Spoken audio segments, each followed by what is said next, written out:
No ma plaanisin oma juttu alustada kaugemalt ja meenutada lapsepõlve. Suur osa siin saalis olijatest ei olnud sel ajal isegi sündinud mitte ja isegi kui ma juba olin teismeline ja nii edasi, siis ei olnud veel sündinud paljud, nii et mul on palju mälestusi lapsepõlvest.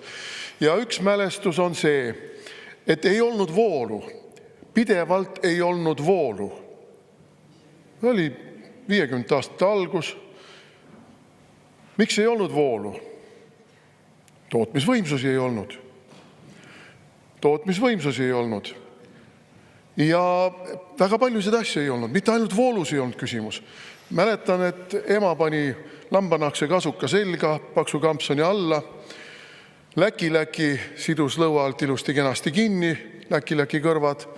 Ja läksime poolest ööst karussellipoe juurde Pärnus Sabasse, et hommikul jahu ja suhkurt saada. Ja istusime seal, kusjuures ma pean meenutama, et inimesed olid hämmastavalt distsiplineeritud. Keegi ei trüginud sinna järjekorda vahele. Keegi ei kraagelnud. Ja istusime, saime oma mingisuguse jahukese ja suhkrukese kätte. Läksime koju. Ja siis tulid Hruštšovi sulaajad ja elu läks lõbusamaks ja elu läks paremaks. Sai elektrigitarriga isegi bändi hakata tegema niimoodi, et pidevat voolukatkestust ei olnud. Ja mis pärast see nii oli? Sest põlevkivitööstus pandi käima.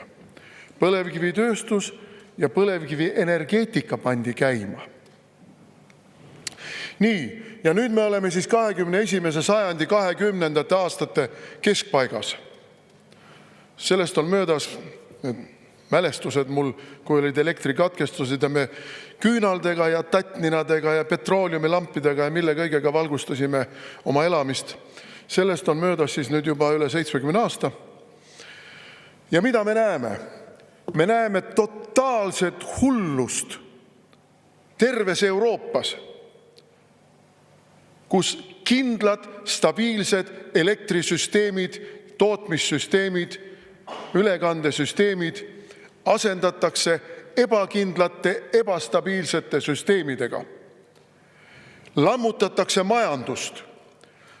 Saksa sepikoda, mis oli Euroopa mootor, tänu millele oli võimalik Euroopa Liidu moodustamine, on seisma jäämas. Saksamaalt viiakse tootmist ära. Ameerika Ühendriikidesse muide ka, mis on rohehullusest õnneks loobumas. Ja see kõik on selle tulemus, et meil lammutatakse, neil on kivisöeenergeetika. Sakslased oma rohehulluses loobusid juba aastakümneid tagasi tuumaenergeetikast. Miks? Sest lollakad inimesed ütlesid, et planeet hävib, planeet kuumeneb üle, planeet sureb, inimesed on planeedi katk. Sellised hullud inimesed on meil olnud viimastel aastakümnetel võimu juures. Ja nüüd me näeme, kuidas need hullud inimesed lammutavad Eesti majanduse alustalasid, odavat energeetikat. Just praegu nägin ühte postitust, kus väike tootja sai 2,3 senti kilovatt-tunnist, mis ta võrku müüs ja ostis võrgust 25,6 sendiga elektrit tagasi. 11-kordne vahe. Vaat, kallid sõbrad, aga kus see 11-kordse vahe raha läks? See läks ju kellegi taskusse. Ja see ongi see hiigelräkit, mida te siin propageerite. See on see hiigelräkit, mis selle rohemajandusega on püsti pandud. Keegi maksumaksja käest, riigieelarvest pistab miljoneid, kümneid miljoneid ja lõppkokkuvõttes isegi miljardeid taskusse. Tuuleparkidega, päikeseparkidega, ülekandetasudega, aktsiisidega, ma ei tea veel mis rahadega. See, sõbrad, on Eesti majanduse hävitamine. Ja nüüd me jõuame, paluks lisaaega. 3 minutit lisaaega, palun. Ja nüüd me jõuame selleni, et paremäärmuslasi on süüdistatud ühiskonna lõhestamises ja ma ei tea veel milles kõiges. Aga kui me vaatame nüüd, mis juhtus praegu Pürenee poolsaarel ühe ainsa päevase elektrikatkestusega. Inimesed läksid üksteisele kõri kallale vee pärast, ma ei tea, mille kõige pärast, toidu pärast, poejärjekordade pärast, ühe ainsa päevase katkestusega. Aga kujutage ette, et meil kukubki see võrk kokku. Täielikult kukub kokku kogu selle hulluse tulemusena ja mitte ühepäevased katkestused ei ole, vaid on nädalate pikkused katkestused. Mis siis juhtub? Praegu on öeldud, et Hispaanias ainuüksi selle ühepäevase elektrikatkestuse kahjude kompenseerimise hind oli 400 miljonit eurot. Suhteliselt väike summa muidugi sellise suhteliselt suure riigi kohta nagu Hispaania, aga ikkagi see ühepäevane katkestus, 400 miljonit korstnasse. Pluss kõik need sotsiaalsed kahjud.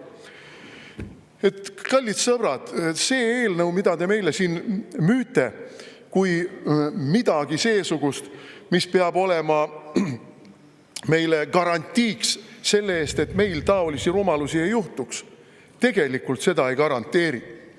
Tegelikult uhab see riigieelarvest veel rohkem raha nendele, kes on selle räkiti kasusaajad. Ja sellepärast ei ole meil siin absoluutselt mingit valikut. Meie, kes me oleme valitud siia rahvasaadikuteks, esindama oma valijaid, peame sellele vastu seisma. Peame seda räkitit paljastama. Ja õigesti ütles Rain Epler oma sõnavõtus, et need, kes ei saa aru siin, mida nad teevad, no jumal nendega. Aga meil on ju neid, kes saavad suurepäraselt aru, mida nad teevad. Ja selle kohta ütleb ka piibel.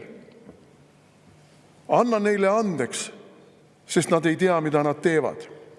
Aga need, kes teavad, et nad patustavad topelt. Ja teie, kallid sõbrad, kes te seda räkitit siin läbi surute, need, kes teavad, eriti need, kes on meil siin veel füüsikadoktorid, patustavad topelt ja on kaassüüdlased kõikide nende kahjude eest, mis see räkit Eesti riigile, Eesti inimestele kaasa toob.